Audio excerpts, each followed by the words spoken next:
Greetings.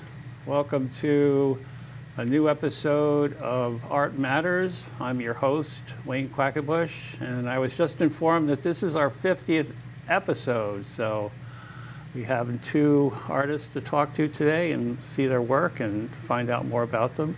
Let me introduce you to our first guest, Kim DePina. Welcome to the show. Thank you, Wayne. It's I've only met you once before, and we're here to see your paintings, and if you want to talk a little bit about yourself and how you got started. Sure.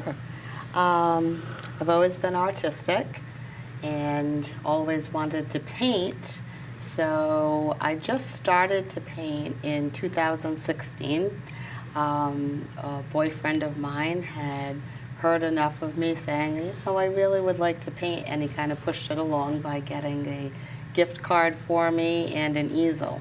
And I haven't stopped painting since. So that's how I started with these.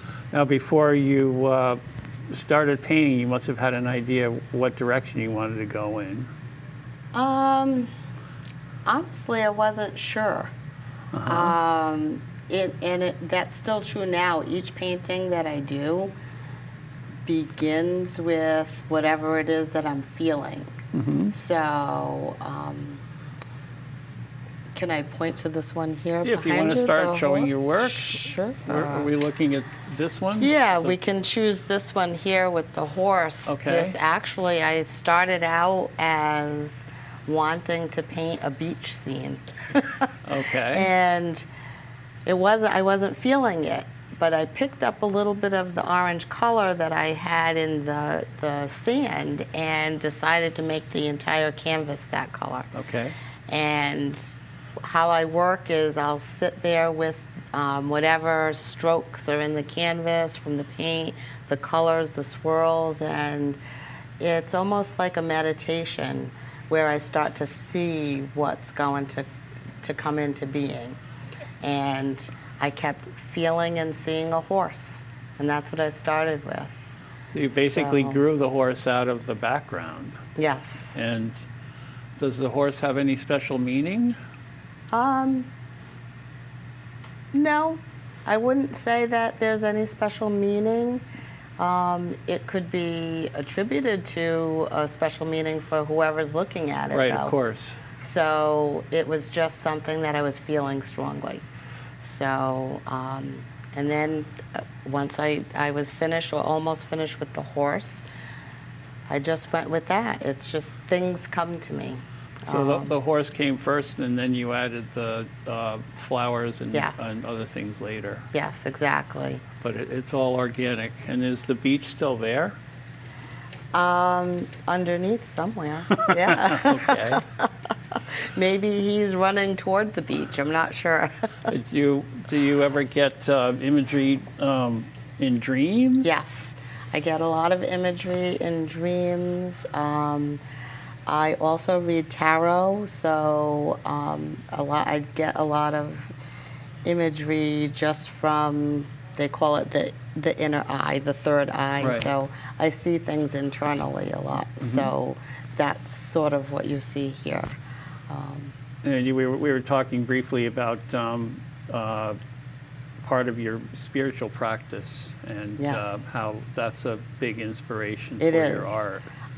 Everything that I do is based on that spiritual practice, I think. I connect deeply with the universe and nature, so I wake up each morning, the first thing that I do is I greet the four directions. Mm-hmm. And I have a shell of sage, and I wake up and I say to the east, thank you for this day, and I move on to the south, and it helps me to feel centered and in a positive frame of mind mm-hmm. to move forward with my day. Yeah, because you probably need that quiet, meditative time because I know that your day becomes much more hectic. Yes, lots of phone calls mm-hmm. and visitors, so Yeah, Yes. and family and all this other stuff. Yes. So, you need that quiet time. And you also pay attention to the seasons and probably the lunar. Yes, the lunar cycle. Yeah. I love the outdoors. I go walking a lot. So in a lot of my paintings, you'll see. If you want to talk about, you can talk about them in any order you want to, but we have to Sure. keep moving. Okay, yep. This one here is called The Dream. And it started with this circle up at the top with the cheetah.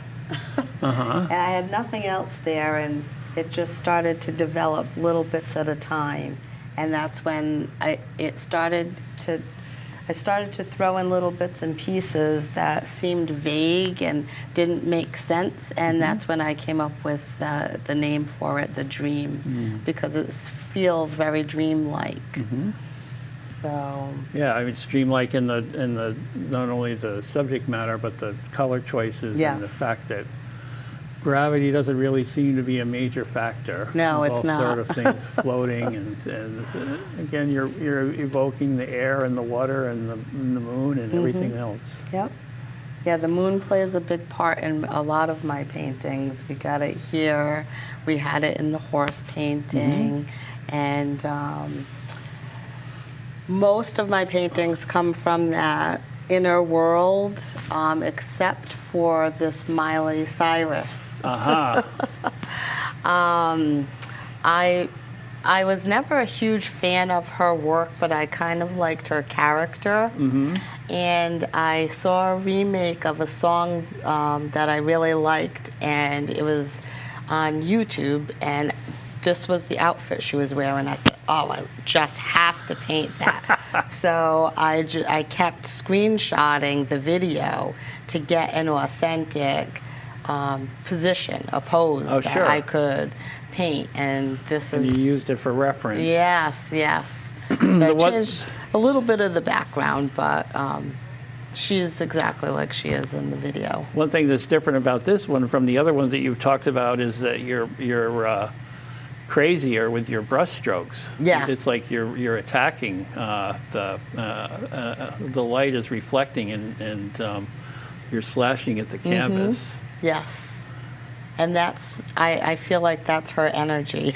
Yeah, I see that. Yep, definitely. Oh, see, I would have thought that this was a portrait of someone you know, so I'm glad you pointed that out. Yep, yep. So, and I guess if we could talk about the one behind you there. This one? That one doesn't have a name, but you can see up at the top there's maybe one or two moon. There's two different moons. One's blue, one's white, and that's another dream-like painting. Sure. Well, I mean, you literally have a dream catcher there. Yes, yeah. And the owl, that's very symbolic of... The wand that owl is holding is a real physical object that I made. Oh, wow. That's sitting in my room at home. And again, it's just whatever comes to me is what I start to paint. Wow. Yeah, that's been a very popular one in my office at work. Okay, sure. And let's see about maybe getting some of the ones from sure. down here because we only have a few minutes left. Okay, so this one here I call Keeping Time. The canvas itself had gotten some scratches on it around here somewhere, so I put some gesso. Yes. And I sort of liked the way it looked, but I couldn't smooth it out enough, so I said, you know what, let's work with it. Let me create a little cloud here. And the tree came next. That's another thing I do in a lot of my paintings. I have this tree or branches, and this was the second one. And when I had that there, it just felt like it reminded me for some reason of a grandfather clock. Okay. So that's how this became Keeping Time. I made this into a grandfather clock. Father Time is over here. Oh, okay, yeah. And then we have someone playing the harp, so keeping time as far as music goes. Right, and also you can mark the hours with the sound of the harp. Yeah, yep. So we have that there. And this was also very popular. This is Vanessa. Okay. Vanessa means butterfly. Oh, I did not know that. Yeah, Okay. so there you go. Actually, that was one of the names I was going to choose for my daughter, Vanessa Lynn, and this just came out of, the face came out of an outline I saw in one of the brush strokes. I said, oh, gee, that looks like a face looking up, and this is what it became. Wow. Thank you. And very similar, I have a few that are like that. I brought this one with me as well. This one is called Confidence. And this is the first one that I ever painted, like the last one, Vanessa, where I saw a woman's face sort of coming right out of the paint. Chin up. Yes, yeah. So this one is Confidence. Now, do you always work in acrylics? Yes, so far. I haven't braved oil painting yet. Yeah. I hear it's a little more... It's a different kind of a headspace, definitely. Yes, definitely. You have to be patient, and I think it gives you a little more flexibility in your color range and your effects. Yeah. Especially if you start using glazes, but... And I hear it's much more vibrant as well. It can be, sure. So eventually I'll work my way towards that. But I'm not patient, so that's one of the reasons why I haven't done it as of yet. So, well, this is also watercolor too. Yes, and this, I shouldn't say I'm not patient, because this one here has been a work in progress for about 1.5 years. Okay. As you see, my hair is mostly gray. 2 years ago, it was still dark, because I've been coloring my hair since my mid-20s. Okay. So this one, she started out with dark hair. That is me. And I decided it's time to fix her hair. And then I started taking out a few things here or there, and I had a tree behind her. I took that out. I'm not sure what I'm going to do here. So this is one of those works in progress. But during one of my sweat lodge ceremonies that I had talked to you about earlier, I had been given the name Calling Hawk. So this painting started after that ceremony, we'll say. So here's the hawk. And there's a bag there. I think those are just blessings. Oh, okay. And are you manifesting blessings by making them light, like colorful light patterns? Yeah. Okay. Yes, that's a good way to put it. Yeah. Yeah. So. Well, we might have time for one quick one, or are we? Sure. Let's see what else I have here. Oh, this is one of my favorites.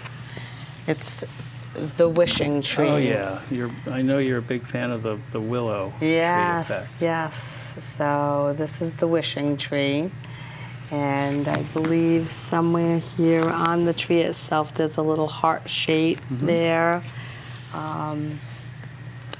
This was one of my first paintings. I want to say this one was done in 2016, and it was the first one that I started to really put my own spirit and soul into it. So that's why, I mean, it doesn't... On that note, we kind of have to stop. Okay. And I want to, you can put that down. And Sure. I wanted to thank you for coming, and it was a pleasure to meet you again. Thank you. All right. It was a pleasure to be here. All right, great. Thank you. Thank you. Now we're here with Juditta Musette. Hi, Wayne. Hi, nice to meet you. And our first time ever meeting, so this is great. It is. It's lovely to be here. Yeah, Thank you. You bring in special energy already. Thank you so much. I mean, I originally saw your work on Facebook because you're pretty relentless in posting, and your stuff is whimsical and colorful and moving, I guess. Thank you. That's lovely. But that's not how you always were. Yeah, it's so interesting, and the reason why I post so much of my work on Facebook is because otherwise no one would know what I'm doing. I'm very reclusive, and I work all the time, and that just ended up being a wonderful format for me to share what I'm up to.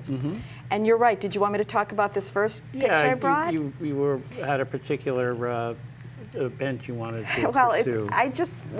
when you invited me to come, you said it would be like a show and tell, and I thought, well, what do I have work to show and tell, but what is it that I can give a little storyline to it? So I thought I'd start by showing this first piece that I did.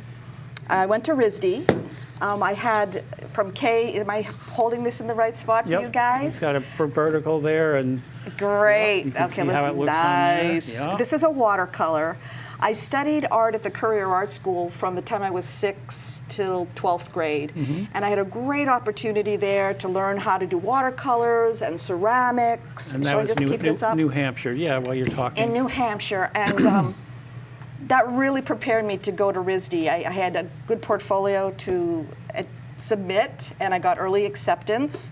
And I was very young, and this was the first painting that I did my freshman year at RISD. And you can see it's very representational, and I had that was the trajectory of my art career at that point, as I was very interested in how to do a photorealism, but very colorful photorealism. I had a huge portfolio, and at one tragic crossroads in my life, my portfolio got thrown into the trash, and never to be seen again. So when I started working after that, everything that I did was very, like, if I lost this, because the hours that I had lost of my life in that portfolio, you could never get it back. So I thought, well, let me just, first of all, I couldn't work for about 10 years. I couldn't pick up a pencil. And finally I said, well, let me just start working again, and it can be fun, and it can be lighthearted, and it doesn't have to be serious, and if anything happens to it, so be it. And that's how I started developing my new sensibility in my artwork, which has continued to develop over the years.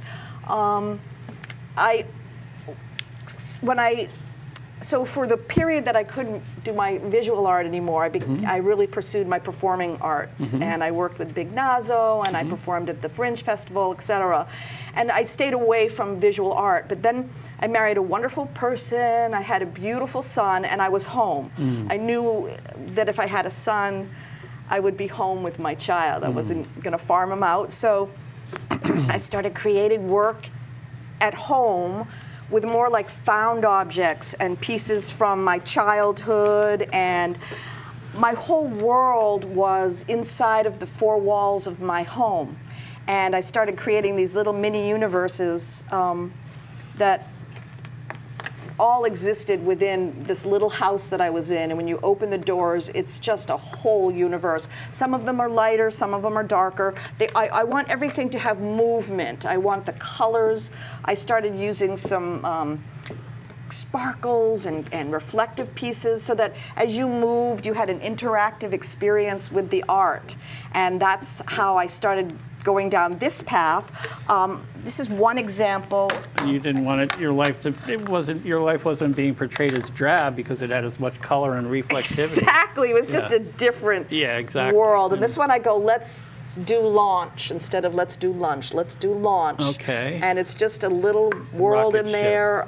This is a little pot, cooking pot with something boiling over, a little chair. And there's the engine. It's a rocket ship. Yes. My world is launching me, even though it's all self-contained in these little tiny realities. So you're going for this photorealist effect to this kind of they call it cognitive surrealism. I like that. Yeah, very therapeutic. I was listening to your previous artist, and I can relate to a lot to what she says because it's very meditative for me too. I don't do So discipline. You seem to also have a lot of dream imagery, maybe? Or? Yeah, again, pulling from within my own mind's eye. So I thought that was interesting because there was a parallels the way she approached her work and the way I approach mine. Yeah. And so yes, a lot of imagery that comes from the surrealism of my own thinking process. Yeah. And so we went from this. I'm kind of fast forwarding. So all of this three-dimensional paint that I'm working with came from a clothing business that I ran for years, way back in the day when hand-painted sweatsuits were very popular, and I became I became like a little factory, and I realized that wasn't for me. I did not want to be a factory. Is this fabric paint, or is it? You see the 3D paint? It's a form of acrylic, right? It's all my work is acrylic. Yep. I'm allergic to oil-based anything, so I naturally, and I would come from a watercolor base. You know, that was my training. Yeah, sure. So this is very natural for me, but the addition of all of this texture, I just, you know, when I used to go to the museum as a kid, you can't touch the paintings, and I used to just want to so desperately. Oh yeah, you get in big trouble. I was trouble. But here we are. Now my paintings are a lot about texture. Now, are you using glazing, or is that just the paint? That's the paint. I do so many layers and layers and layers. When you hold it like that, I can see that it's almost sculptural. You have lines of color all through there. That's right. Yeah. And so color plays a huge part in my artwork because I find that colors are food for the soul coming in through your eyes. I know it affects me personally. Sure. Now, you're not using a brush to make those lines. They're little tubes. That's what like I thought. Little cake decorating tubes, almost. I remember that, sure. Yeah. So that was that. Oh, here's another. So now we're heading in this direction. I'm heading and that back. One's very three-dimensional. And heading back more towards some sense, even though it's very whimsical and figurative, you know, I'm starting to create more realistic images. That's a real face. That's you know. So I'm starting to blend now my old world sensibilities with my new world sensibilities. But you're drawing with your tubes too. I am drawing with my tubes. I never put a pencil down. I really, like your other artist said, I don't know what it's going to be until I'm halfway there. Some pieces I have a real intention, and I'll take us fast forward to these pieces behind me. Sure. Because this is the next phase when COVID hit. Yeah. I really was affected by COVID. I was, again, isolated in my own world. My immune system is not what I would like it to be, so I really, really sequestered myself. And I started developing this whole series that was very reflective of my own inner experience of COVID. This was the first one that I did. Okay. So you can see, like, the idea of all being together was not good, right? So that's where the skulls and the death comes from. Now, I'm not thinking about this as I go into drawing these. These are like important images coming out of my subconscious mind. But aren't these like happy little viruses down there? They are happy. The more they get, the happier they are. You can tell they're happy because it's colorful. And that's also, thank you, that's also something that's very important to me is I want to have a sense of humor, and I want something that is really ugly, can I transform it into something beautiful? Oh, I know that feeling. Sure. Right? So that was COVID. It is an ugly image, but it's somehow beautiful in the profoundness. You can't be sad with that much orange. And so this one is Baby Godzilla. Nothing's Coming Up Roses. So this is now, I really liked these. I had a whole series of where there's these little mini planets or mini worlds. And this world had potential to be all roses, but little baby G comes along and just gonna stomp the S-H-I-T Yeah, but us. But he's a lovable little guy. We'll call him Tadzilla. He's Baby G. Are you using an underpainting? Are you putting down a color and then painting over it? Yes, I am. And the underpainting over and over and over and over. There's so many layers. But what's your base? What's your base color? Nothing. There's no formula to it. Okay, I know. But I mean, I knew I wanted to do something lush that represented life. So I started probably with the green. And also the complementary, right? Because you got the green and the orange, and that's got to pop, right? For me, yes. And I'm not using my scientific mind to create these colors. These are just like, ooh, the richer, the brighter, the denser, give it the meat. but it's still fun and playful. Yes. So then the next in the series, we did this one, which is, as you can see, things are opening up now, and there's hope, right? The bird is taking off from this thing that was once like this. We're now here. So there's already a transformation as the months and years go by. And then this series. But you're also somehow more liquidy, like it's things breaking are up. It's combining. becoming more fluid. And, These look like healthier blood cells, or they're growing, and growth is positive. Yeah. For health. So I can see already I'm making a positive coming out of it. And again, you're using your paint to draw all the featherings and things. Yes. And I can't do it without that anymore. Every piece I do, I have to have those. I buy them now. I had a backload of the old. And am I seeing glitter in here too? Yes, you are seeing glitter right along the horizon. Yeah, okay. Horizon. All this is glitter. As a matter of fact, if you can get this to, I'm gonna break your microphone. Even this, like, can you see the glitter coming off the atmosphere? That's fabulous. Thank you. Yes. Thank you so much, Wayne. So I put a lot of thought into these paintings, but it's not like scientific, logical thinking. So I created now, I have these big 50 by 55 inch canvases, which are my favorite. And as I said, I drive a little electric car and I couldn't bring them. Now, are you stretching them yourself, or no? You get them pre-stretched? Big ones. How do you get them home?